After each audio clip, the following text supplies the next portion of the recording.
Hello students, good morning. Welcome to our Abhyuday Mukhyamantri Yojana channel. I am Deepak Singh, your faculty of GS. और आज हम लोग start करेंगे हमारे modern history का एक अगला नया टॉपिक। और देखिए टॉपिक आज हम लोग कौन सा स्टार्ट कर रहे हैं। आज हम लोग स्टार्ट करेंगे मराठा साम्राज्य। हमने इससे पहले जब हमने अपने आधुनिक भारत की शुरुआत की तो हमने जो यूरोपीय हैं उनका भारत आगमन देखा। फिर हमने देखा कि किस तरह यूरोपियों में से जो अंग्रेज थे उन्होंने फ्रांसीसियों, पुर्तगालियों को और डचों को भारत से बाहर खदेड़ने में सफल रहे। और फिर जो भारत के जो स्थानीय शक्तियाँ थीं उन पर अपना नियंत्रण स्थापित करना प्रारंभ कर दिया। उस क्रम में इन्होंने सबसे पहले बंगाल पर अपना अभियान किया।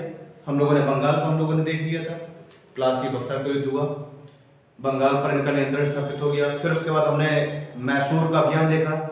मैसूर में जहाँ हैदर अली और टीपू सुल्तान जहाँ के शासक थे और मैसूर के साथ इन्होंने सफलतापूर्वक अभियान किए। और 1799 में जो फोर्थ आंग्ल मैसूर वार हुआ 1799 में, जिसमें अंग्रेज़ों का जो प्रतिनिधि था, जो उस समय गवर्नर जनरल था, वो था वेलेस्ली। वेलेस्ली ने उस समय सहायक संधि की नीति चला रखी थी।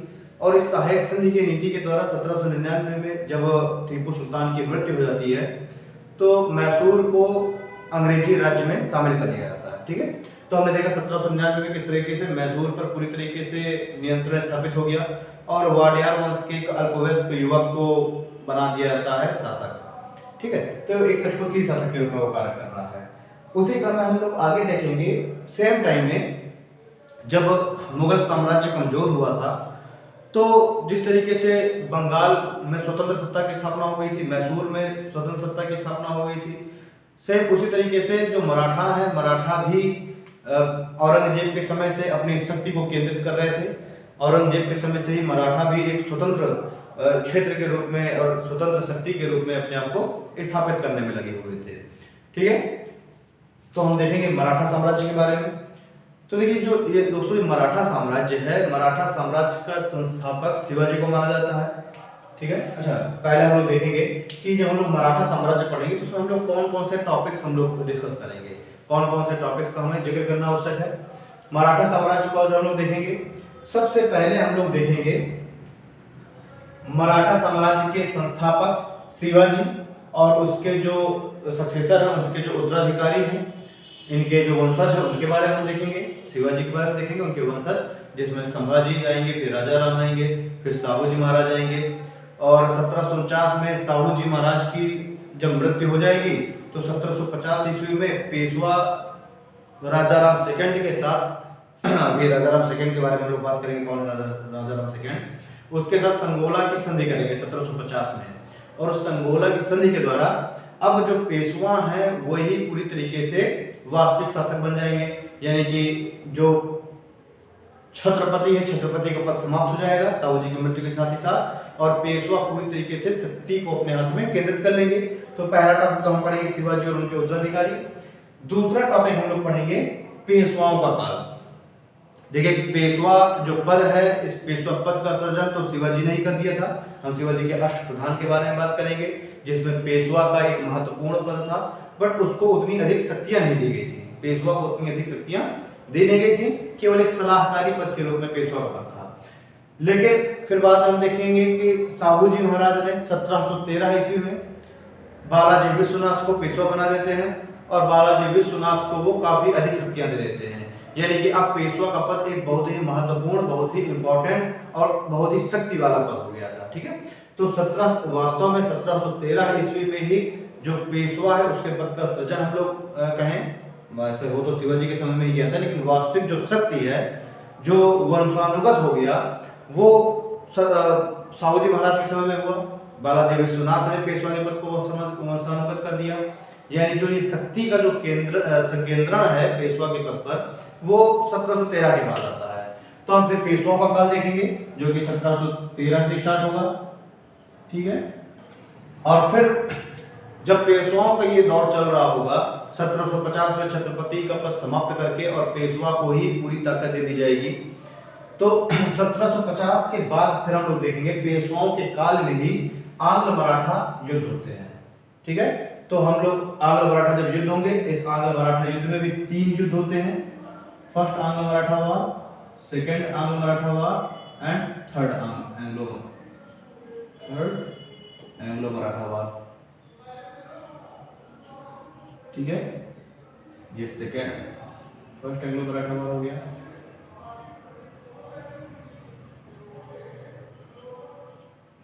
सेकेंड, तो फर्स्ट एंग्लो मराठा वॉर की अगर हम बात करते हैं तो फर्स्ट एंग्लो मराठा वॉर होता है 1775 से लेकर के और 1782 में तक चलता है। सेकेंड 1803 से 1805 तक चलता है और थर्ड 1817 से 1818 तक चलता है। और इसी थर्ड एंग्लो मराठा वॉर के बाद ही पेशवा के पद को भी समाप्त कर दिया जाता है अंग्रेजों के द्वारा, और इस पूरे मराठा साम्राज्य को, इस पूरे महाराष्ट्र का जो क्षेत्र है, इसको अंग्रेजी साम्राज्य के साथ विलय कर लिया जाता है। ठीक है, बाजीराव सेकंड अंतिम मराठा होते हैं। बाजीराव सेकंड को उनके पद से हटा करके पेशवा का पद पूरी तरीके से समाप्त कर दिया जाता है।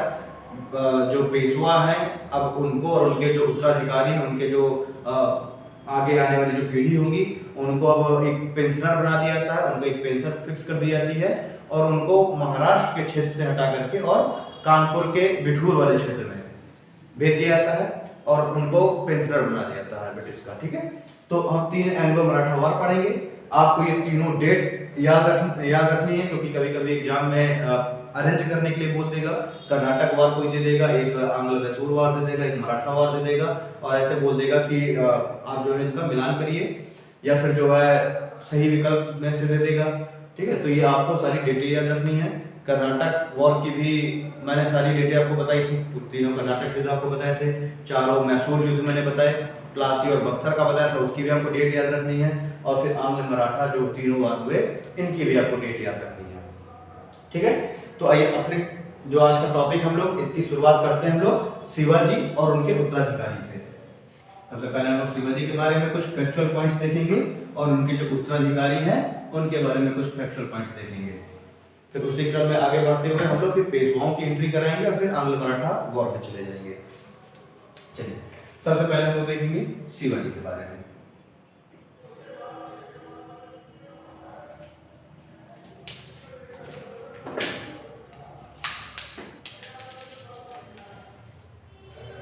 ठीक है, शुरुआत करेंगे हम लोग दोस्तों शिवाजी के बारे में। शिवाजी का जन्म होता है 1627 ईस्वी में और इनकी मृत्यु होती है 3 अप्रैल 1680 में। ठीक, तो देखिए दोस्तों, जो शिवाजी हैं इनके जो पूर्वज थे, ये राजस्थान के या मेवाड़ की अगर बात करें, मेवाड़ के सिसोदिया वंश के शासक थे सज्जन सिंह। ठीक, तो ये इनके जो सज्जन सिंह है सिसोदिया वंश के शासक, वो शिवाजी के पूर्वज थे और वो उसी समय, वो करीब समय की बात है 1313 ईस्वी की, 1313 ईस्वी के आसपास वो सज्जन सिंह उस में जो मेवाड़ का क्षेत्र है उसको छोड़ करके और शिफ्ट हो जाएंगे कहाँ, महाराष्ट्र के क्षेत्र में।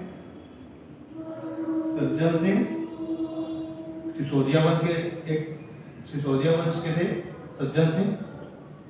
ठीक है, मेवाड़ के सिसोदिया वंश के हैं सज्जन सिंह, और ये 1313 ईस्वी में इस समय ये महाराष्ट्र के क्षेत्र में शिफ्ट हो जाएंगे। ठीक, महाराष्ट्र के क्षेत्र में ये शिफ्ट हो गए सज्जन सिंह। अब महाराष्ट्र के क्षेत्र में रहने लग गए। कुछ समय के पश्चात महाराष्ट्र का जो बीजापुर वाला क्षेत्र था, वहां पर भी उनके शासकों के साथ ही जुड़ गए।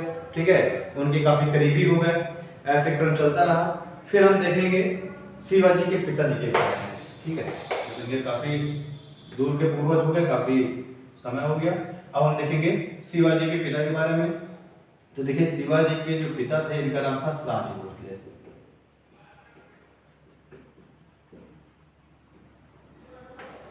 ठीक है, शिवाजी के पिता का नाम है शहाजी भोसले, और ये जो शहाजी भोसले हैं ये बीजापुर के सुल्तान के यहाँ ही एक अधिकारी के पद पर कार्यरत थे। और फिर जो है, और शहाजी भोसले के यहाँ ही, अच्छा, शहाजी भोसले जो है इनकी पत्नी का नाम था, या फिर अगर हम बात करें शिवाजी की माता का नाम, तो जीजाबाई था। जीजाबाई। तो शाहजी भोसले व जीजाबाई के यहाँ 1627 ईस्वी में एक पुत्र का जन्म होता है जिनका नाम है शिवाजी। और इनका जन्म स्थान की अगर हम बात करें, जन्म स्थान क्या है, तो इनका जन्म स्थान है दोस्तों शिवनेर का दुर्ग। शिवनेर दुर्ग जो कि कहाँ पड़ता है, पूना में पड़ता है। अच्छा, बीजापुर के जो शासक हैं इन्होंने शाहजी भोसले को पूना का वो दे दिया था, पूना की कमान दे दी थी, पूना का कहा जाए तो एक जागीरदार बना दिया था। तो शाहजी भोसले कौन है, पूना की जागीरदार है और पूना उस समय बीजापुर साम्राज्य के अंतर्गत आता था। तो इन्हीं शाहजी भोसले के और जीजाबाई के यहाँ इनका जन्म होता है। शिवाजी का जन्म स्थान क्या है, शिवनेर दुर्ग। और एक शिवनेरी देवी, एक वहाँ की स्थानीय एक देवी है जिनका नाम शिवनेरी देवी, ठीक है, शिवनेरी देवी। इन्हीं शिवनेरी देवी के ही कहा जाता है कि आशीर्वाद से इनका जन्म हुआ था और इसी वजह से शिवनेरी देवी के नाम से ही शिवाजी का नामकरण हो गया, शिवाजी, ठीक है। अब हम बात करेंगे दोस्तों कि जो मराठा है, ये मराठा देखिए दो उसमें बटे हुए हैं। जब हम लोग मराठा पढ़ेंगे तो मराठाओं को हम दो पार्ट में बांट के पढ़ते हैं। पहला एक तो हम छत्रपति का काल पढ़ेंगे और दूसरा हम लोग पढ़ते हैं पेशवाओं का काल।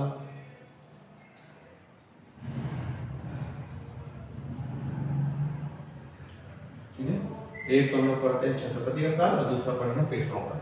अब जो मराठा वंश है, मराठा जो साम्राज्य है, इसके संस्थापक तो शिवाजी हैं। बात करिए पिताजी का नाम शाहजी भोसले, माता का नाम जीजाबाई, जन्म स्थान शिवनेर दुर्ग। दो तीन लोगों को और आपको नाम याद रखना आवश्यक है। एक तो इनके जो है जो संरक्षक माने जाते हैं, संरक्षक या राजनीतिक गुरु, संरक्षक या राजनीतिक गुरु माने जाते हैं दादा कोणदेव, दादाजी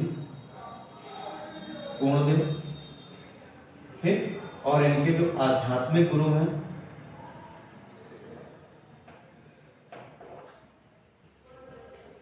इनके आध्यात्मिक गुरु के रूप में जाने जाते हैं रामदास, गुरु रामदास। ठीक है, तो जो दादा जो कोणदेव हैं इनका भी काफी अधिक इनके ऊपर प्रभाव पड़ा हुआ था और इनकी माता जीजाबाई का इनके ऊपर काफी अधिक प्रभाव पड़ा हुआ था। ठीक है, फिर शिवाजी कुछ बड़े होते हैं 1740 ईस्वी में, 1740 नहीं 1640 ईस्वी में इनका विवाह हो जाता है। और इनका विवाह 1640 में जिसके साथ होता है उसका नाम है शालबाई। ठीक है, यानी कि शालबाई इनकी कौन है, शालबाई इनकी प्रथम पत्नी है जिनके साथ इनका विवाह हो जाता है। कब होता है, 1640 ईस्वी में। वैसे शिवाजी की 7 पत्नियों का उल्लेख हुआ है, जिनमें से 2 पत्नियां प्रमुख हैं। एक तो शालबाई जिनसे पुत्र होते हैं संभाजी, और दूसरी एक और पत्नी है जिनसे पुत्र होते हैं राजा राम। ठीक है, तो 2 पत्नियां यहाँ पर अधिक महत्वपूर्ण है, तो 7 पत्नियों को उल्लेख किया गया कहीं कहीं पर। तो ये होगी पहली पत्नी शालबाई। अब हम देखेंगे इनका जो है किस तरीके से उन्होंने अपने मराठा साम्राज्य का विस्तार करना प्रारंभ किया। ये तो इनके बारे में कुछ इनके जीवन परिचय हो गया। अब हम लोग देखेंगे किस तरीके से शिवाजी ने अपने साम्राज्य का विस्तार करना प्रारंभ करेंगे।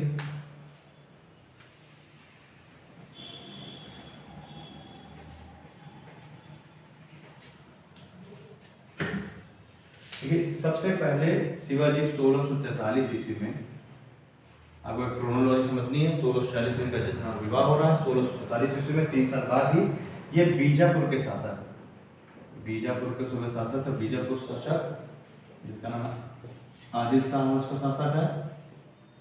ठीक है, इससे संघर्ष करते हैं, बीजापुर के शासक से संघर्ष होता है 1643 ईस्वी में। और 1643 में ही ये सिंहगढ़ के किले पर, सिंहगढ़ के किले पर, दुर्ग पर ये अधिकार कर लेते हैं। ठीक है, और उस समय जो सिंहगढ़ का जो दुर्ग है ये बीजापुर के ही अधीन आता था, बीजापुर के नियंत्रण में था। तो सिंहगढ़ के किले पर ये 1643 ईस्वी में नियंत्रण कर लेते हैं। और ये जो है जो 1643 का ये बीजापुर के शासक के विरुद्ध जो अभियान है, ये प्रथम अभियान कहलाता है। प्रथम अभियान या हम प्रथम संघर्ष कह सकते हैं। तो अगर कभी आपसे पूछा जाता है कि शिवाजी के द्वारा प्रथम संघर्ष कौन था, शिवाजी का प्रथम संघर्ष या शिवाजी के द्वारा किया गया प्रथम अभियान कौन सा था, तो हम बताएंगे बीजापुर के शासक आदिल शाह के विरुद्ध किया गया अभियान, या फिर सिंहगढ़ के किले पर जिस अभियान के दौरान उन्होंने नियंत्रण कर लिया उसको बोलते हैं हम लोग शिवाजी का प्रथम अभियान। या फिर इस तरह भी बन सकता है कि शिवाजी ने सबसे पहले किस दुर्ग पर अपना नियंत्रण स्थापित किया, तो ये कौन सा दुर्ग है, सिंहगढ़ का दुर्ग है। ठीक है, इस तरह से आपको फैक्टर चीज याद रखनी है। फिर हम देखते हैं 1654 ईस्वी में। ठीक, 1654 ईस्वी में पुरंदर के किले पर नियंत्रण कर लेते हैं ये।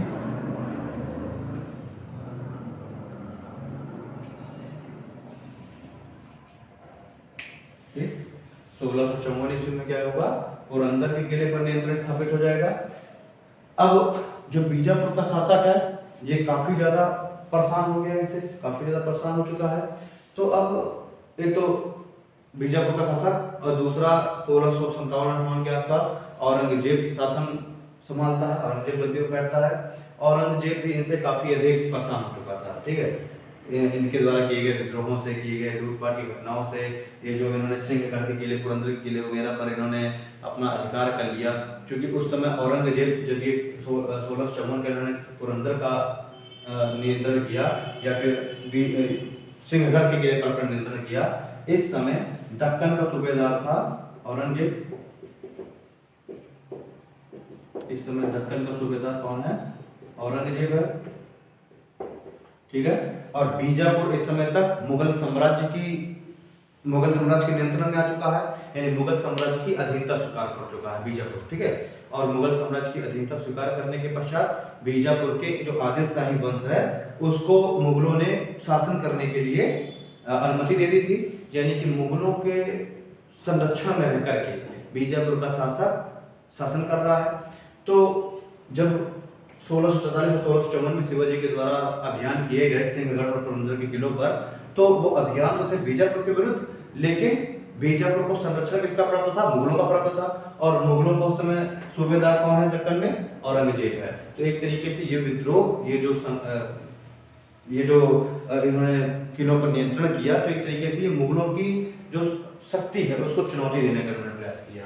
ठीक, उसी क्रम में हम देखेंगे कि अब ये बीजापुर का जो शासक है ये एक व्यक्ति है जिसका नाम है अफजल खां। तो 1659 ईस्वी में बीजापुर का जो शासक है ये अफजल खां को नियुक्त करता है। ठीक है, और अफजल खां को नियुक्त करेगा, कहेगा कि अब आप शिवाजी के ऊपर अभियान करो, यानी कि अफजल खां के नेतृत्व में एक सेना अभियान भेजता है, और अफजल खां को कहा जाता है कि शिवाजी को नियंत्रित करना है। ठीक, तो 1659 में अफजल खां शिवाजी के साथ एक संधि करने के बहाने शिवाजी को अपने खेमे में बुलाएगा और शिवाजी की हत्या करने का प्रयास करेगा। ठीक है, तो इससे सैन्य अभियान लेके गया था अफजल खां, दोनों की सेनाएं आमने सामने थी। शिवाजी ने अपनी सेना को, आदि सिपाहियों को, तो चूंकि गुरिल्ला जो युद्ध पद्धति है ये शिवाजी ने की ही देन है, उन्होंने ही गुरिल्ला युद्ध पद्धति की शुरुआत की थी। तो शिवाजी ने अपनी आधी सेनाओं को गुफाओं में या कहा जाए पहाड़ों में, जो आसपास के पठारी एरिया थे वहां पर छुपा के रखा हुआ था जंगलों में, और शिवाजी खुद अकेले अफजल खां से मिलने गए। अफजल खां ने इनको बुलाया था कि आप आइए, हम दोनों के बीच में बैठ करके संधि हो जाएगी और इससे जो युद्ध है ये युद्ध टाल दिया जाएगा। तो 1659 में शिवाजी अफजल खां से मिलने जाते हैं उसके खेमे में, उसके कैंप में, और अफजल खां धोखे से शिवाजी की हत्या करने का प्रयास करता है। परंतु शिवाजी पहले से ही इस बात का शिवाजी को आभास था कि अफजल खां उनकी हत्या करने का षड्यंत्र रच रहा है, तो शिवाजी ने ही अफजल खां की हत्या कर दी।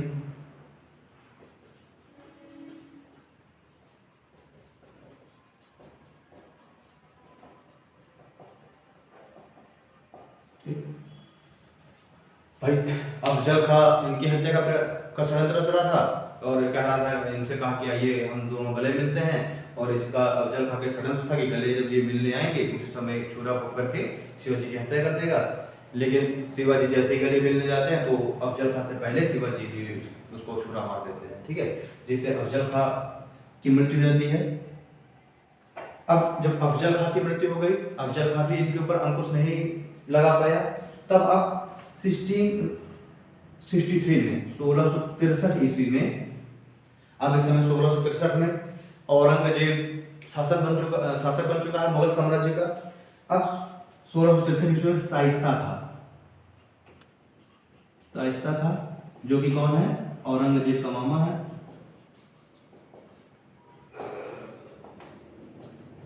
ठीक है, अब 1663 ईस्वी में शाइस्ता खां को, जो कि औरंगजेब का मामा है, इसको भेजा जाता है शिवाजी पर नियंत्रण लगाने के लिए, शिवाजी को के साथ युद्ध करने के लिए। ठीक है, लेकिन शाइस्ता खां भी पराजित हो जाता है, शिवाजी शाइस्ता खां को भी पराजित कर देते हैं।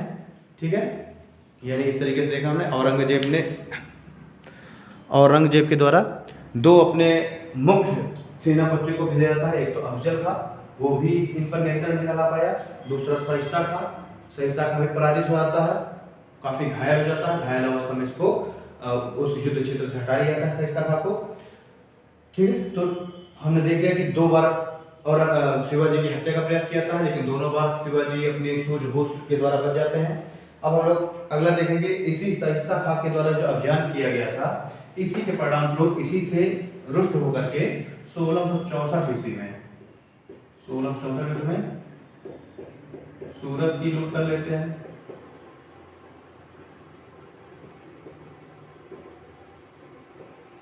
ठीक है, यानी 1664 ईस्वी में और शिवाजी के द्वारा सूरत के बंदरगाह को लूट लिया जाएगा। सूरत का बंदरगाह उस समय व्यापारिक दृष्टि से काफी समृद्ध था। जो सूरत का जो बंदरगाह है वो व्यापारिक केंद्र हुआ करता था, इस वजह से काफी ज्यादा समृद्ध था। तो शिवाजी क्या करेंगे, 1664 ईस्वी में सूरत के बंदरगाह को लूट लेंगे। और सूरत उस समय मुगल साम्राज्य के अंतर्गत एक सूबा था, सूरत काफी समृद्ध सूबा था। और जब शिवाजी सूरत बंदरगाह को लूट लेंगे, इससे औरंगजेब और ज्यादा उत्तेजित हो जाएगा। और शिवाजी के द्वारा सूरत बंदरगाह को लूटने से साथ ही साथ शिवाजी को इस सूरत बंदरगाह से अपार संपत्ति की प्राप्त होती है। शिवाजी को इस सूरत की लूट से बहुत अधिक संपत्ति की प्राप्त होती है। इससे शिवाजी की भी जो अपनी सैन्य सेना को एक संगठित करने का प्रयास कर रहे थे शिवाजी, इसमें उन्हें मदद मिलती है। ठीक है, चलिए अब 1664 को जब सूरत को लूटते हैं, तो इसके बाद ही 1665 ईस्वी में औरंगजेब जो है कछवाहा राजा था जयसिंह, इस कछवाहा राजा जयसिंह के नेतृत्व में फिर से एक सेना भेजता है। और अब जब ये जयसिंह अब पुरंदर के किले में उस समय शिवाजी पुरंदर के किले में शरण लिए हुए थे। जयसिंह क्या करेगा, जयसिंह पुरंदर के किले को घेर लेगा। जयसिंह के द्वारा पुरंदर के किले का घेरा डाल दिया जाएगा और काफी करीब 5-6 महीने तक ये घेरा चलता है। और उसके बाद फिर जयसिंह और शिवाजी के मध्य जो है एक संधि हो जाती है। ठीक है, ठीक, तो काफी महत्वपूर्ण संधि है ये। और इसी संधि को दोस्तों हम जानते हैं पुरंदर की संधि के नाम से। इसी संधि को हम कहते हैं पुरंदर की संधि। देखिए, ये जो पुरंदर की संधि हुई, कभी अगर आपसे इससे रिलेट करके पूछ लिया जाए कि जो पुरंदर का किला है, इस पर शिवाजी ने नियंत्रण कब स्थापित किया, तो नियंत्रण स्थापित किया था 1654 ईस्वी में। देखिए, पुरंदर के किले पर नियंत्रण स्थापित किया है शिवाजी ने। इसी पुरंदर के किले में ही शिवाजी आश्रय लिए हुए थे, इसी पुरंदर के किले में ही शिवाजी रह रहे थे। और जब कछवाहा राजा जो जयसिंह है, औरंगजेब का सेनापति था, ये क्या करेगा, इस पुरंदर के किले का घेरा डाल देगा। ठीक है, काफी लंबे समय तक घेरा चलता है। आखिरकार शिवाजी को जयसिंह के मध्यस्थता में औरंगजेब के साथ संधि करनी पड़ जाती है। ठीक है, जयसिंह तो क्या है, मध्यस्थ के रूप में है, लेकिन संधि किसके बीच हो रही है, औरंगजेब के और शिवाजी के बीच हो रही है।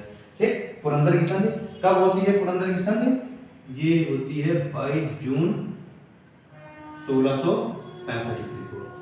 ठीक है, काफी महत्वपूर्ण संधि है पुरंदर की संधि, ध्यान देना है आपको। ठीक, अब हम लोग देखेंगे पुरंदर की संधि की शर्तें। काफी बार कभी तो काफी महत्वपूर्ण संधि है पुरंदर की संधि एग्जाम के लिहाज से, इसलिए पुरंदर की संधि के बारे में काफी अच्छे क्वेश्चन मिल जाते हैं, पूछ लेता है कि पुरंदर की संधि की शर्तें क्या थी। तो हम लोग देखते हैं जरा सा पुरंदर की संधि की शर्तें क्या रही।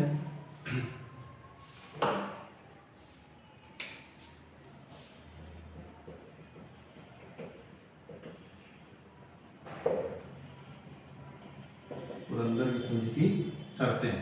इन शर्तों में हम लोग देखेंगे कि इन शर्तों के अनुसार मुगलों को क्या क्या मिला, मुगलों को लाभ और मराठाओं को लाभ। मतलब इस पुरंदर की संधि के द्वारा मुगलों को क्या क्या मिला और मराठाओं को क्या क्या मिला, दोनों चीज देख लेंगे।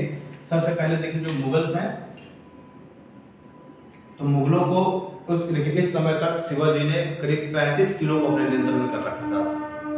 शिवाजी के द्वारा 35 किलो पर नियंत्रण था। तो शिवाजी के 35 किलो में से, शिवाजी के 35 किलो में से 23 किले मुगलों को प्राप्त हुए। ठीक, पहली शर्त तो ये थी जिसके द्वारा मुगलों को शिवाजी के 35 किलो में से 23 किले मिल गए, और अब जो है शिवाजी के पास मात्र 12 किले ही शेष रह गए। ठीक है। दूसरी बात हम देखेंगे कि मुगलों को 4 लाख हुण की आय वाला मराठा क्षेत्र प्राप्त हो गया।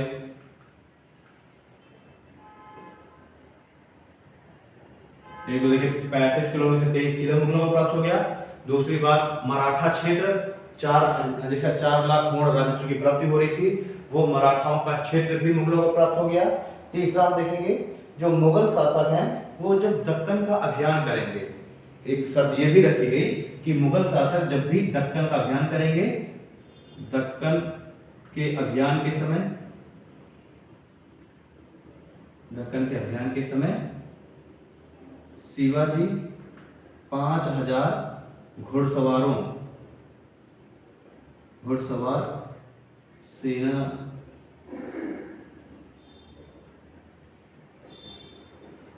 देंगे। ठीक है। तीसरी जो शर्त थी मुगलों के द्वारा, जो तीसरी शर्त लगाई गई शिवाजी के ऊपर, वो ये थी कि जब भी मुगल दक्कन के क्षेत्र का अभियान करेंगे तो शिवाजी के द्वारा 5000 घुड़सवार सेना लेकर के मुगलों की सहायता करनी पड़ेगी। ठीक, ये तो हो गया जो मुगलों को प्राप्त हुआ। अब हम देखेंगे मराठाओं को क्या प्राप्त हुआ, शिवाजी को क्या प्राप्त हुआ। तो देखिए शिवाजी ने जो शर्त रखी, वो शिवाजी के द्वारा रखी गई शर्त ये थी कि शिवाजी के पुत्र संभाजी को मुगल दरबार में उचित सम्मान दिया जाएगा, उचित सम्मान एवं मनसब प्रदान होगा।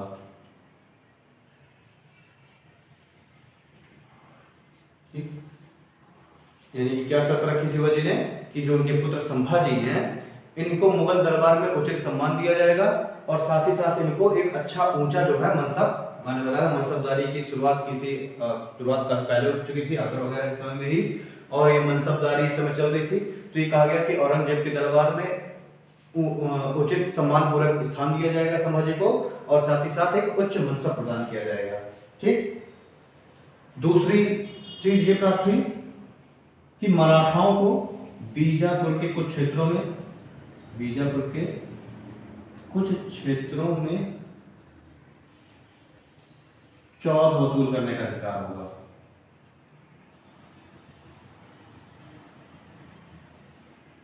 ठीक है। अब देखिए आप लोगों ने 2 वर्ड सुने होंगे, एक चौथ सुना होगा, एक सरदेशमुखी सुना होगा।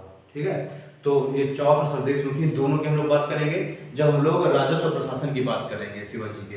तो चौथ क्या होता है, सरदेशमुखी क्या होता है। तो आपको यहाँ पे याद रखना है कि बीजापुर के कुछ क्षेत्रों पर शिवाजी को चौथ वसूल करने का अधिकार प्राप्त हो गया। देखिए ये तो थी पुरंदर की संधि की शर्तें, काफी महत्वपूर्ण शर्तें रही, आपको ये शर्तें याद रखनी है।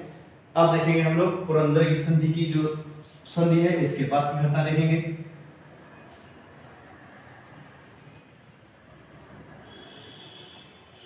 पुरंदर की संधि के द्वारा शर्त क्या थी कि संभाजी को मुगल दरबार में उचित स्थान दिया जाएगा, उचित सम्मान दिया जाएगा, और साथ ही साथ उच्च मनसब प्रदान किया जाएगा। तो इसी संधि के आधार पर ही जो कछवाहा राजा जयसिंह हैं, ये शिवाजी को और संभाजी को आगरा दरबार में आमंत्रित करेंगे, और 1666 ईस्वी में अगले ही साल, मतलब पुरंदर की संधि के अगले ही साल, शिवाजी व संभाजी आगरा मुगल दरबार पहुंचेंगे।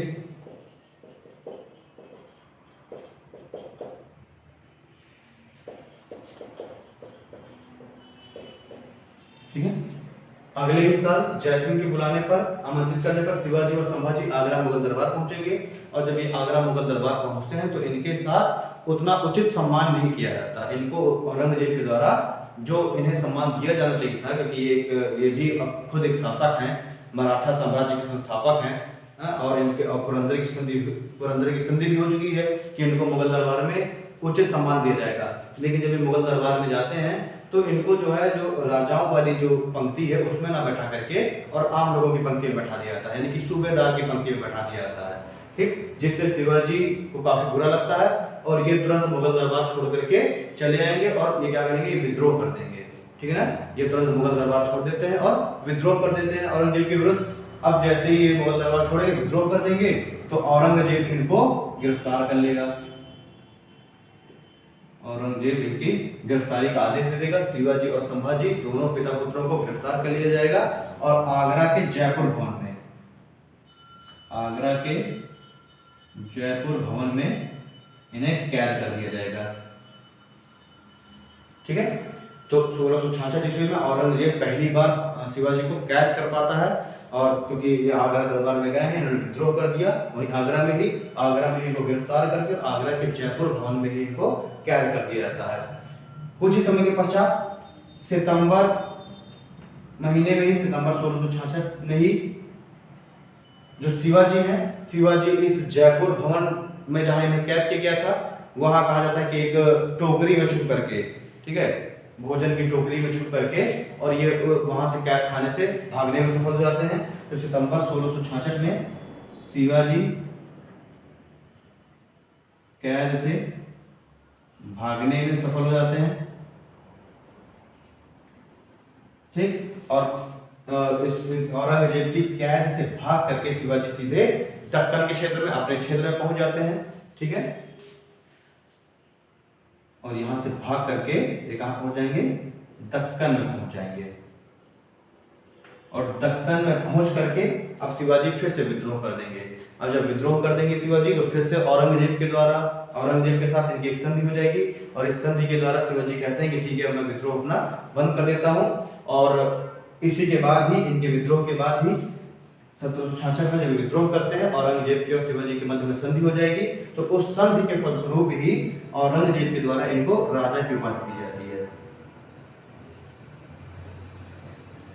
ठीक है, अगर आपसे कभी पूछ दिया जाएगा कि औरंगजेब के द्वारा शिवाजी को राजा की उपाधि कब प्रदान की गई, तो हम बताएंगे कि 1666 ईस्वी में, जब शिवाजी औरंगजेब की कैद से भागने में सफल हो जाते हैं, दक्कन पहुंच करके वे विद्रोह कर देते हैं, तब औरंगजेब और शिवाजी के मध्य एक संधि होती है, और उस संधि के द्वारा शिवाजी अपने विद्रोह को समाप्त कर देते हैं, और विद्रोह को समाप्त करने के पश्चात ही औरंगजेब के द्वारा शिवाजी को राजा की उपाधि प्रदान की जाती है। ठीक,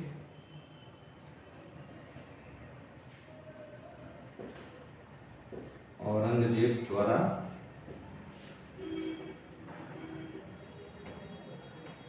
शिवाजी को राजा की उपाधि दी जाती है। क्लियर है?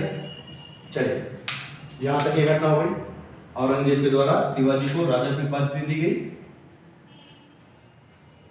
अब हम देखेंगे इसकी अगली घटना क्या है। तो देखिए, 1666 के बाद 1670 ईस्वी में, अब इनके बाद इनकी बीच जब संधि हो चुकी थी, ठीक है, इनको राजा की उपाधि दे दी जाती है और शिवाजी को उनके क्षेत्र का शासक स्वीकार कर लिया जाता है। लेकिन 1670 ईस्वी में ही शिवाजी सूरत को दूसरे बार लूटते हैं। सूरत का जो बंदरगाह है, जिसके बाद ही पुरंदर की संधि हुई थी, तो इस सूरत बंदरगाह को दूसरी बार लूटते हैं। तो कभी आपसे पूछ लिया जाता है काफी सारे एग्जामों में कि शिवाजी के द्वारा सूरत बंदरगाह को कितनी बार लूटा गया, तो 2 बार लूटा गया, 1664 में पहली बार और 1670 ईस्वी में दूसरी बार। ठीक है, तो 1670 ईस्वी में शिवाजी दोबारा से इस सूरत बंदरगाह को लूट लेते हैं। फिर देखेंगे हम लोग 1674 ईस्वी में, अभी सूरत बंदरगाह को इन्होंने लूटा, अपने साम्राज्य का विस्तार कर ही रहे हैं। गुरिल्ला पद्धति की जनक है ही, तो गुरिल्ला पद्धति के दौरान इन्होंने बहुत सारे अभियान जीते, बहुत सारे किलों पर अधिकार किया, अपने साम्राज्य को सुदृढ़ किया इन्होंने। अभी तक अपने साम्राज्य को सुदृढ़ करने में ही लगे थे, अभी तक इन्होंने अपने आप को शासक नहीं घोषित किया था, ठीक है। ना ही इन्होंने अभी तक अपना राज्याभिषेक कराया था, ना ही जो इन्होंने अभी तक जो अपने आप को शासक घोषित किया था। अब हम देखेंगे 1674 ईस्वी में शिवाजी अपना राज्याभिषेक कराएंगे।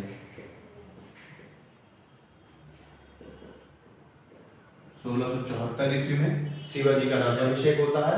और शिवाजी के दोस्तों राज्याभिषेक के समय एक काफी प्रचलित उस समय बनारस के एक संत थे, बनारस के आध्यात्मिक गुरु थे जिनका नाम था बाण भट्ट, सॉरी गंगा भट्ट, ठीक। चलिए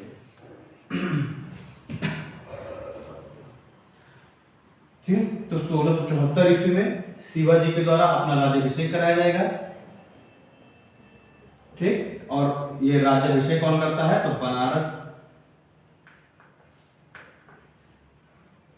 बनारस के गंगा भट्ट के द्वारा।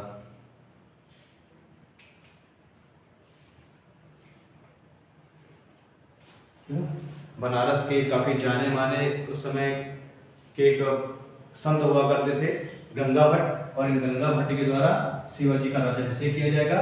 कब किया था, 6 जून 1674 ईस्वी में। और जब शिवाजी अपना राज्याभिषेक करेंगे तो ये अपनी राजधानी घोषित करेंगे रायगढ़ को,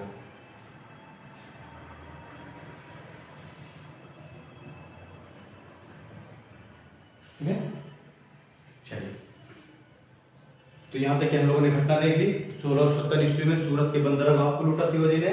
फिर 6 जून 1774 ईस्वी में शिवाजी अपना राज्याभिषेक कराएंगे, और राज्याभिषेक किसके द्वारा कराएंगे, बनारस के एक संत थे गंगा भट्ट। ये गंगा भट्ट को बुलाया जाता है, गंगा भट्ट इनका राज्याभिषेक करते हैं, और ये अपनी जो राजधानी है वो राजधानी डिक्लेयर करेंगे, राजधानी घोषित करेंगे रायगढ़ को, ठीक है। तो शिवाजी ने रायगढ़ को अपनी राजधानी बना करके रायगढ़ में अपना राज्याभिषेक कराया, और रायगढ़ में ही ये गद्दी पर आसीन हुए। फिर हम देखेंगे 3 अप्रैल 1680 ईस्वी को शिवाजी की मृत्यु हो जाती है। शिवाजी की मृत्यु के बारे में कहा जाता है कि 1678 ईस्वी में ही इनका जो पुत्र है संभाजी, इन संभाजी ने इनके विरुद्ध विद्रोह कर दिया था, और संभाजी के विद्रोह से ही दुखी होकर के शिवाजी की तबीयत, शिवाजी अस्वस्थ हो गए, और फिर फाइनली 3 अप्रैल 1680 ईस्वी को शिवाजी की मृत्यु हो गई। तो देखिए, आपको शिवाजी का राज्याभिषेक को आपको काफी अच्छे से ध्यान रखना है। 6 जून 1674 को देखिए, इसमें अब शिवाजी में कितनी चीजें याद रखनी है, अभी जहां तक लोगों ने पढ़ा इसमें हम लोग देखेंगे क्या क्या चीजें मुख्य रूप से आपको याद रखनी है। एक तो हमें याद रखना है पुरंदर के किले पर इन्होंने कब अपना नियंत्रण स्थापित किया, तो 1654 में। फिर जो अफजल खां है इसकी हत्या कब की, 1659 में। फिर 1659 के बाद 1663 में 1663 में शाइस्ता खां को पराजित किया। शाइस्ता खां कौन था, शाइस्ता खां इनका मामा था औरंगजेब का। अच्छा, शाइस्ता खां के बारे में भी एक कहानी प्रचलित है कि जो इसमें यह है कि जब औरंगजेब ने शाइस्ता खां को शिवाजी के ऊपर अभियान करने के लिए भेजा, सेना का नेतृत्वकर्ता बना करके सेना के साथ शाइस्ता खां को भेजा, तो शाइस्ता खां जो है अपनी सेना के साथ विश्राम कर रहा था, ठीक। और जब विश्राम कर रहा था तो शिवाजी उस किले में अपने बहुत ही कम सैनिकों के साथ 10-12 लोगों के साथ ही उस पूरे किले की दीवार में चढ़ गए थे, और रात में ही इन्होंने उस पूरे खेमे पर आक्रमण कर दिया था, और उसी में ही शाइस्ता खां घायल हो गया था, और शाइस्ता खां वहां से भाग गया था, ठीक है। तो आपको शाइस्ता खां 1663 याद रखना है। फिर बहुत ही महत्वपूर्ण जो पुरंदर की संधि है, पुरंदर की ट्रीटी ऑफ पुरंदर, ये याद रखनी है। ये आपसे पूछ लिया जाता है कि किसने जो है मध्यस्थता की थी इसमें, तो जो है किसने की थी, आमेर के राजा जयसिंह ने, ठीक है, कछवाहा राजा जयसिंह ने। फिर हम देखेंगे कि सूरत को कितनी बार लूटा, ये आपको महत्वपूर्ण याद रखना है। 1664 और 1670 में 2 बार सूरत को लूटा। फिर आपके लिए महत्वपूर्ण है कि शिवाजी ने अपना राज्याभिषेक कब कराया, तो 6 जून 1674 में अपना राज्याभिषेक कराया शिवाजी ने। जब राज्याभिषेक कराया तो अपनी राजधानी किसको बनाया, तो रायगढ़ को अपनी राजधानी बनाया। और राज्याभिषेक में जो अनुष्ठान है वो किसके द्वारा किया गया था राज्याभिषेक का, तो बनारस के गंगापति के द्वारा। क्लियर, चलिए यहां तक हम लोगों ने देख लिया। अच्छा हाँ, आपसे एक चीज और पूछ लेता है कि शिवाजी ने छत्रपति की उपाधि कब धारण की। तो शिवाजी ने जब अपना राज्याभिषेक कराया तो उसी समय शिवाजी के द्वारा छत्रपति की उपाधि भी धारण की गई। ठीक, तो देखिए शिवाजी ने दो उपाधियां धारण की थी। एक तो राजा की उपाधि किसने दी थी, औरंगजेब ने दी थी। कब, 1666 ईस्वी में। दूसरी बार छत्रपति की उपाधि इन्होंने कब धारण किया, तो जब इन्होंने अपना राज्याभिषेक कराया तो छत्रपति की उपाधि के साथ छत्रपति शिवाजी महाराज की उपाधि, छत्रपति की उपाधि इन्होंने धारण की थी और साथ ही साथ महाराज। ठीक है, तो छत्रपति शिवाजी महाराज की उपाधि के साथ शिवाजी रायगढ़ की सिंहासन पर, रायगढ़ की गद्दी पर बैठे थे और वहीं से इन्होंने अपने इस पूरे मराठा साम्राज्य को रेगुलेट करने का प्रयास किया। चलिए अब हमने शिवाजी की मृत्यु देख ली। शिवाजी की मृत्यु के पश्चात हम लोग देखेंगे शिवाजी के उत्तराधिकारी के बारे में। जहां तक तो बात होगी शिवाजी के बारे में। अच्छा ये भी आपको याद रखना है कि गोरिल्ला युद्ध पद्धति के जनक कौन है, तो शिवाजी। ठीक है, गोरिल्ला युद्ध पद्धति के जनक भी शिवाजी को माना जाता है। अब हम देखेंगे शिवाजी के उत्तराधिकारी।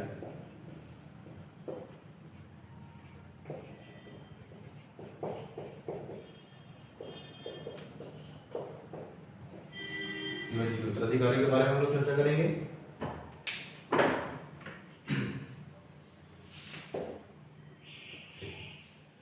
तो देखिए शिवाजी की दोस्तों मृत्यु हो रही है 1680 ईस्वी में। शिवाजी की 1680 ईस्वी में मृत्यु हुई। इस समय इनकी जो पहली पत्नी है उनके चालबाई, इनके पुत्र संभाजी, और इनकी जो दूसरी पत्नी थी उनके पुत्र राजाराम, इन दोनों के बीच में शासक बनने को लेकर के उत्तराधिकार का युद्ध होता है। ठीक है, इन दोनों के बीच संभाजी और राजाराम, इन दोनों के बीच उत्तराधिकार का युद्ध होता है।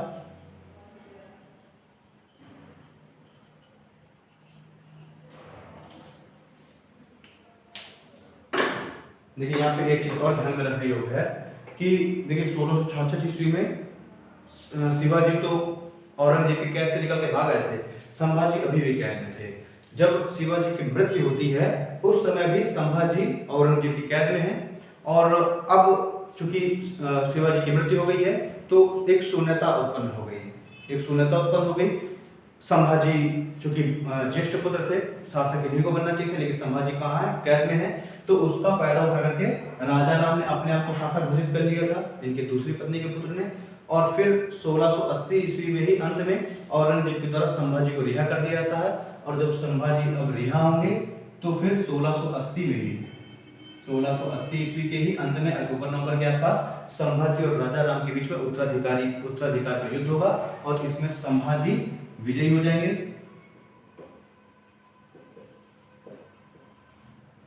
इसमें संभाजी क्या हो जाएंगे, संभाजी इसमें विजयी हो जाएंगे। और जब संभाजी विजय हो जाएंगे तो 1680 से लेकर के और 1689 ईस्वी तक शासक कौन बनेगा, शासक होगा संभाजी। ठीक, तो 1680 से 1689 ईस्वी तक संभाजी छत्रपति के रूप में मराठा साम्राज्य की गद्दी पर बैठेंगे। लेकिन संभाजी और औरंगजेब के बीच में भी मनमुटाव हो जाता है, विरोध हो जाता है। कारण ये था कि औरंगजेब का एक पुत्र था जिसका नाम था अकबर सेकंड। इसने औरंगजेब के विरुद्ध विद्रोह कर रखा था और इस अकबर सेकंड को संरक्षण कौन दे रहा था, संभाजी दे रहे थे।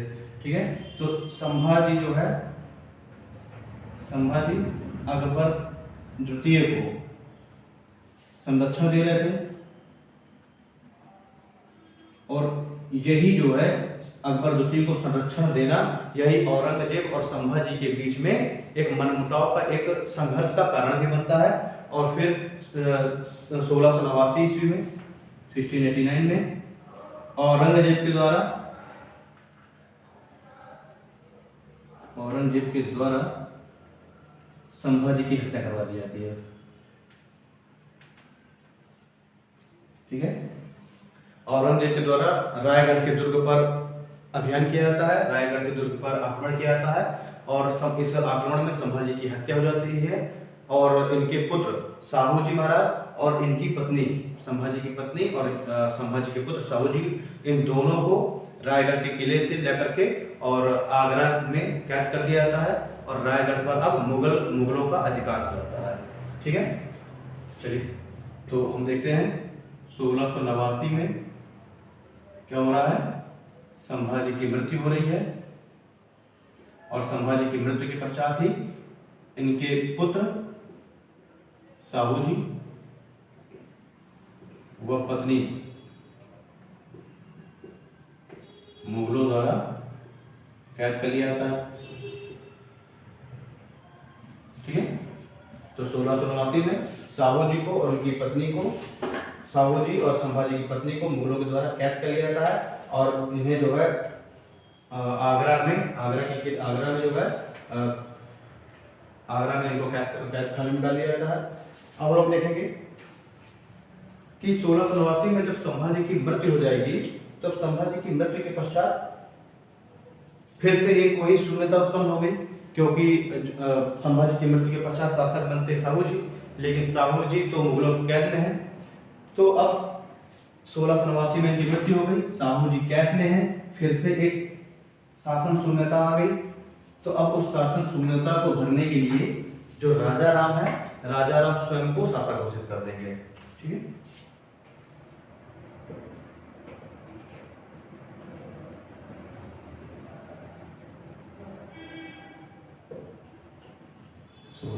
से लेके और 1700 ईस्वी तक। ठीक, तो हमने देखा संभाजी की मृत्यु हो गई। संभाजी की मृत्यु के पश्चात राजा राम ने स्वयं को छत्रपति घोषित कर दिया और ये जो है स्वयं गद्दी पर बैठ गए। राजा राम गद्दी पर बैठ जाते हैं तो ये भी इनका भी औरंगजेब के साथ संघर्ष लगातार चालू रहता है। ये संभाजी की मृत्यु का बदला लेने का प्रयास करते रहते हैं औरंगजेब के साथ। और इन्होंने जो मराठा जो अमीर वर्ग थे, मराठा जो सूबेदार थे, उन सभी को एकत्रित करके और इन्होंने एक संगठन बनाने का प्रयास किया और ये हमेशा जो है औरंगजेब के साथ युद्ध में व्यस्त रहे, औरंगजेब से संघर्ष ही करते रहे। संभाजी की हत्या का बदला लेने के लिए। ठीक है, अब देखिए राजा राम ने अपने आप को शासक घोषित कर दिया, लेकिन राजा राम अपने आप को संभाजी का ही प्रतिनिधि कहते थे। इन्होंने अपने आप को कभी स्वतंत्र शासक नहीं कहा, ये हमेशा अपने आप को संभाजी का प्रतिनिधि ही कहते थे। यानी कि संभाजी का प्रतिनिधि क्या, साहू जी का प्रतिनिधि।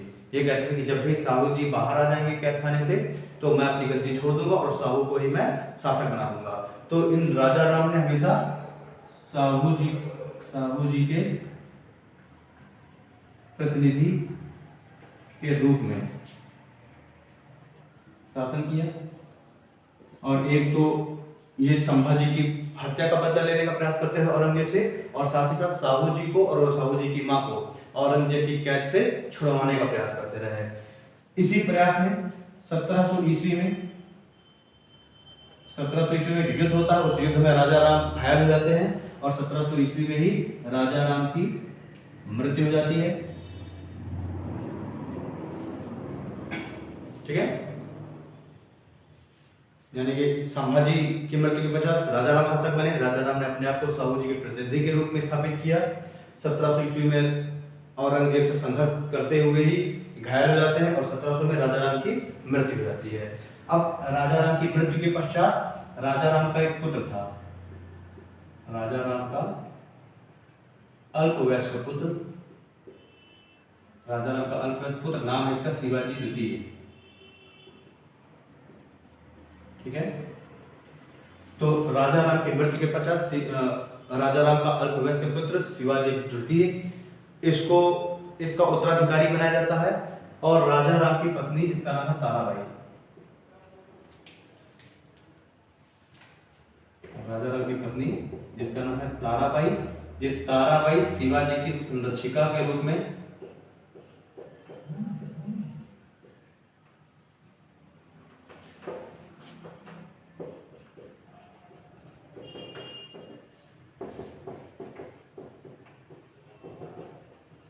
शासन चलाती है।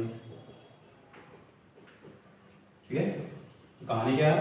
राजा राम की मृत्यु हो गई। राजा राम की जब मृत्यु होती है तो इसका एक पुत्र होता है शिवाजी सेकंड। अल्पवयस्क था भी ये, मात्र 5-6 साल की इसकी एज थी, 7 साल की, अभी वयस्क था नहीं।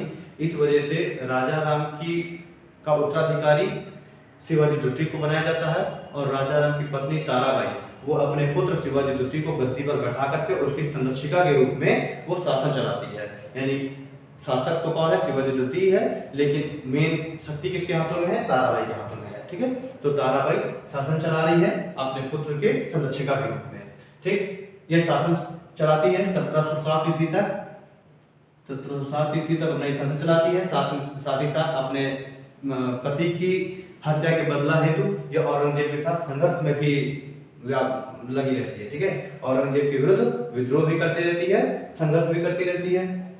ठीक है, कुशलता पूर्वक ही मराठा साम्राज्य का प्रशासन चला रही होती है। 1707 ईस्वी में ही घटना होती है। 1707 में औरंगजेब की मृत्यु हो जाती है।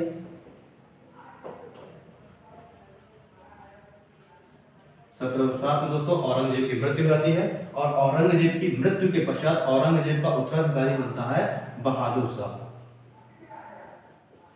इस बहादुर शाह को शाह-ए-बेखबर भी कहा जाता था। तो आपसे कभी कभी डायरेक्ट पूछ जाता है कि किस मुगल शासक को शाह-ए-बेखबर के नाम से भी जाना जाता था? शाह-ए-बेखबर कहा जाता था, तो ये है बहादुर शाह।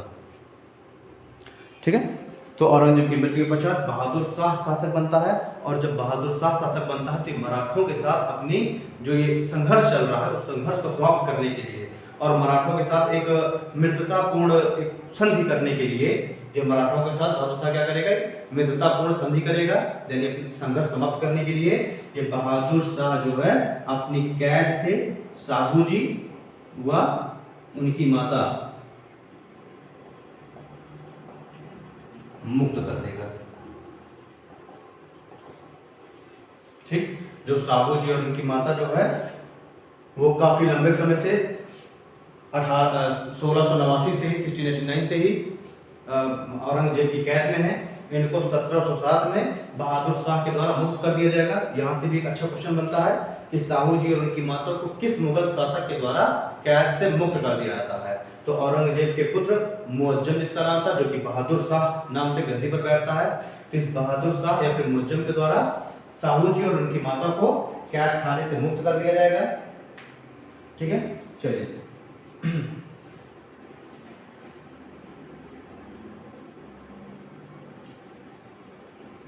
ठीक, अब ये साहू जी कैद खाने से मुक्त हो गए। साहू जी जब मुक्त होकर के आए तो इस समय मराठा साम्राज्य का शासन कौन चला रहा है? ताराबाई चला रही है संरक्षिका के रूप में अपने पुत्र शिवाजी द्वितीय के। ठीक है, तो अब फिर से एक संघर्ष होना आवश्यक है क्योंकि वास्तव में साहू जी अपने आप को मानते थे इस मराठा साम्राज्य का उत्तराधिकारी और उसमें शासन कौन कर रहा है? शासन कर रहा है शिवाजी द्वितीय। तो अब फिर से एक युद्ध होना आवश्यक हो गया। अब युद्ध किसके बीच में होगा? भाई जब साहू जी जब बाहर आए तो साहू जी ने अपना राज्य वापस मांगा ताराबाई से, ताराबाई ने देने से मना कर दिया।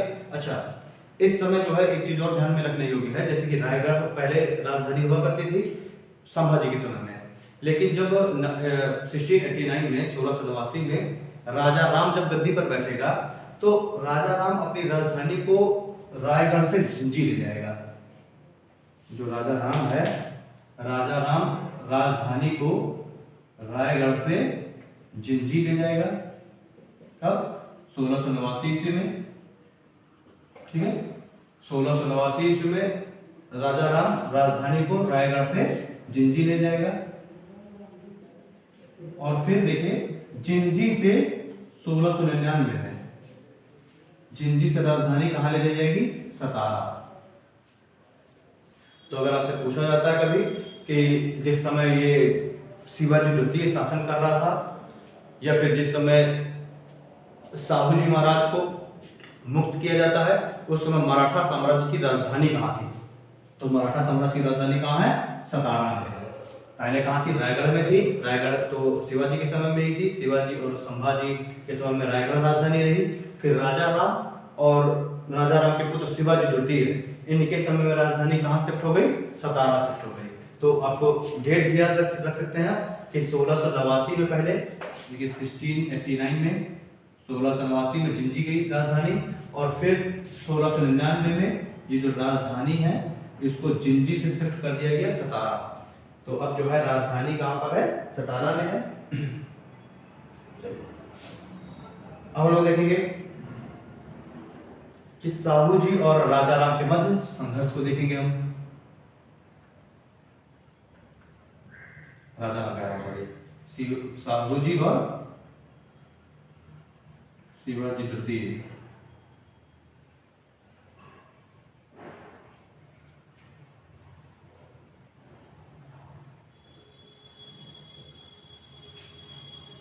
ठीक, तो एक बार जब साहू जी औरंगजेब की कैद से निकल रहे हैं, औरंगजेब की मृत्यु के पश्चात, तो एक बार फिर से उत्तराधिकार का युद्ध होना आवश्यक हो गया, क्योंकि अब शासक कौन है, शिवाजी द्वितीय है, और साहू जी अपने आप को वास्तविक उत्तराधिकारी मानते हैं। तो इस वजह से एक बार फिर से इन दोनों के मध्य, साहू जी और शिवाजी द्वितीय के मध्य युद्ध होगा, और ये युद्ध होगा 1707 में ही, और इस युद्ध को कहते हैं खेड़ा का युद्ध। ठीक, तो अगर आपसे कभी पूछा जाता है कि खेड़ा का युद्ध किसके किसके मध्य हुआ, तो खेड़ा का युद्ध भी एक उत्तराधिकार युद्ध था, और वो साहू जी और शिवाजी द्वितीय के मध्य में होता है। और इस खेड़ा के युद्ध से साहू जी द्वितीय, साहू जी द्वितीय कह रहा हूं, साहू जी इसमें विजयी हो जाएंगे, साहू जी इसमें विजयी हो जाएंगे, शिवाजी द्वितीय इसमें पराजित हो जाएंगे, और अब साहू जी जो है इस मराठा साम्राज्य के छत्रपति बन जाएंगे। ठीक, लेकिन खेड़ा के युद्ध के पश्चात ही, ये जो खेड़ा के युद्ध है, इस खेड़ा के युद्ध के पश्चात ही जो मराठा साम्राज्य है इसको इसका जो है बंटवारा कर दिया गया, मराठा साम्राज्य को दो भागों में बांट दिया गया। पहला जो भाग था, इसकी राजधानी तो थी सतारा, यानी कि ये सतारा, मराठा का जो मराठा साम्राज्य है इसको दो भागों में बांटा गया। एक में जो शक्ति का जो केंद्र था वहां सतारा, और इसमें जो है, इसमें शासन कौन कर रहा है, साहू जी। इसमें देखिए मराठाओं की राजधानी क्या है, सतारा है, तो इसमें जो है कौन, किसने अपने हाथों में ले लिया, सतारा को साहू जी ने, और दूसरा जो हिस्सा है वो बांट दिया गया कोल्हापुर में, और जो कोल्हापुर का जो क्षेत्र है ये दे दिया गया शिवाजी द्वितीय को। साहू जी ने सोचा कि अगर मैं पूरा क्षेत्र अपने पास ले लूंगा तो फिर से ये शिवाजी द्वितीय के साथ संघर्ष में ही लगा रहूंगा मैं, इस वजह से ये अपने भाई के साथ संघर्ष करना नहीं चाह रहे थे। ठीक, तो इसी संघर्ष से बचने के लिए इन्होंने अपना जो मराठा साम्राज्य है, अपने मराठा साम्राज्य को इन्होंने दो भागों में बांट दिया। एक तो सतारा का क्षेत्र जिसमें साहू जी स्वयं जिसका प्रतिनिधित्व करने लग गए, और एक क्षेत्र कोल्हापुर जिसमें जो क्षेत्र इन्होंने दे दिया शिवाजी द्वितीय को। अब शिवाजी द्वितीय और उसकी मां ताराबाई सतारा का क्षेत्र छोड़कर कोल्हापुर चले गए, और उधर पर उन्होंने अपनी शासन को स्थापित किया, अपनी जो है सत्ता स्थापित की। ठीक, आगे हम लोग बाद में देखेंगे कि 1731 के इरा में फिर से एक बार इन दोनों के बीच युद्ध होगा। फिर हम देखेंगे 1650 में इन दोनों के मध्य एक संधि हो जाएगी, जिससे क्या हो जाएगा कि मराठाओं को ये जो छत्रपति है इसका पद समाप्त करके और पेशवाओं को ही वास्तविक शासक बना दिया जाएगा। तो फिर आगे की घटना है, आगे हम लोग देखेंगे। ठीक है, अब इसी जो खेड़ा के युद्ध है, इसी खेड़ा के युद्ध में साहू जी की मदद की थी एक व्यक्ति ने जिसका नाम था बालाजी विश्वनाथ। तो इस खेड़ा के युद्ध से ही, खेड़ा के युद्ध में एक व्यक्ति का उल्लेख मिलता है, एक व्यक्ति प्रकाश में आता है, और इस व्यक्ति का नाम है बालाजी विश्वनाथ। इस व्यक्ति का क्या नाम दोस्तों, बालाजी विश्वनाथ। और ये बालाजी विश्वनाथ है, ये खेड़ा के युद्ध में साहू जी का काफी साथ देता है, साहू जी का काफी समर्थन करता है, और इस बालाजी विश्वनाथ की बदौलत ही साहू जी जो है वो खेड़ा के युद्ध में विजयी रहते हैं।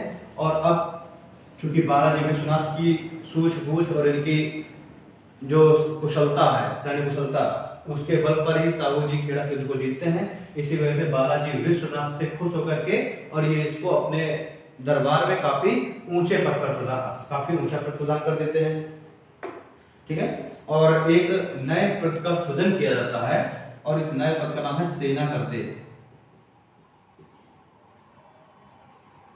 ठीक है, और बालाजी विश्वनाथ को इस सेना करते के पद पर प्रधान नियुक्त कर दिया जाता है।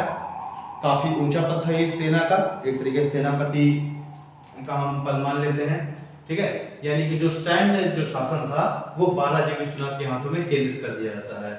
क्लियर है। तो 1700 सेना करते का पद कब सृजन किया गया? 1708 ईस्वी में। 1708 ईस्वी में बालाजी विश्वनाथ को एक काफी ऊंचे पर सेना करते पर नियुक्त कर दिया जाता है। आगे हम देखेंगे 1713 ईस्वी में, 1713 ईस्वी में इन बालाजी विश्वनाथ को पेशवा के पद पर बैठा दिया जाता है।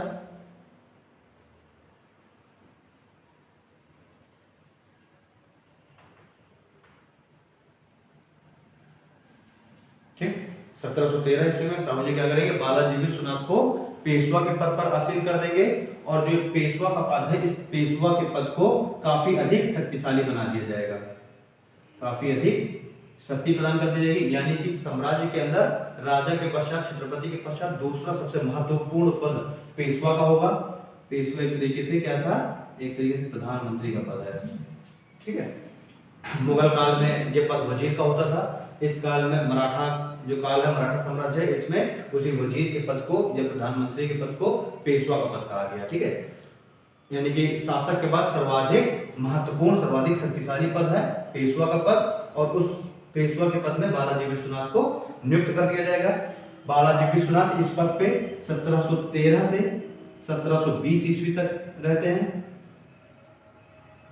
1713 से 1720 ईस्वी तक बालाजी विश्वनाथ इस पद पर रहते हैं। और इसी समय एक महत्वपूर्ण घटना है 1719 ईस्वी की। इस 1719 में मुगल सम्राट जो है उसका नाम है रफी-उद-दर्जात।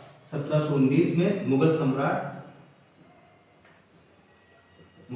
इसका नाम है रफी-उद-दर्जात। इस रफी-उद-दर्जात के द्वारा एक मैग्ना कार्टा पास किया गया। जैसे कि 1717 में फर्रुखसियर के द्वारा अंग्रेजों को एक मैग्ना कार्टा दिया गया था, एक अधिकार पत्र दिया गया था। उसी तरीके से 1719 में मुगल सम्राट रफी-उद-दर्जात के द्वारा मराठाओं को एक मैग्ना कार्टा दिया गया और इसको जो है मराठा मैग्ना कार्टा बोला गया। और इस मराठा मैग्ना कार्टा से क्या होता है कि काफी सारे क्षेत्रों में, यानी दक्कन के जो क्षेत्र जो मुगलों के अधीन थे, मुगलों का जिन क्षेत्रों पर नियंत्रण था, उन क्षेत्रों में इस मैग्ना कार्टा के द्वारा चौथ और सरदेशमुखी वसूल करने का अधिकार दे दिया गया मराठाओं को, ठीक है। चूंकि बालाजी विश्वनाथ ने क्या किया था, फर्रुखसियर के साथ जो रफी-उद-दर्जात का जो संघर्ष चल रहा था गद्दी को लेकर के, उसमें बालाजी विश्वनाथ ने इसका सहयोग किया था, ठीक है। तो हमने आज देख लिया बालाजी विश्वनाथ के बारे में। कल का जो हम टॉपिक देखेंगे, कल का टॉपिक देखेंगे हम पेशवाओं के बारे में, ठीक है। कल का हम टॉपिक देखेंगे पेशवाओं का काल, और सारे हम पेशवाओं की बात करेंगे, यानी बालाजी विश्वनाथ और बालाजी विश्वनाथ के जो भी उत्तराधिकारी आते हैं, तो बालाजी विश्वनाथ के सारे उत्तराधिकारियों के बारे में हम लोग कल के टॉपिक में चर्चा करेंगे। तो आज का सेशन हम लोग यही खत्म करते हैं, ठीक है। थैंक यू दोस्तों।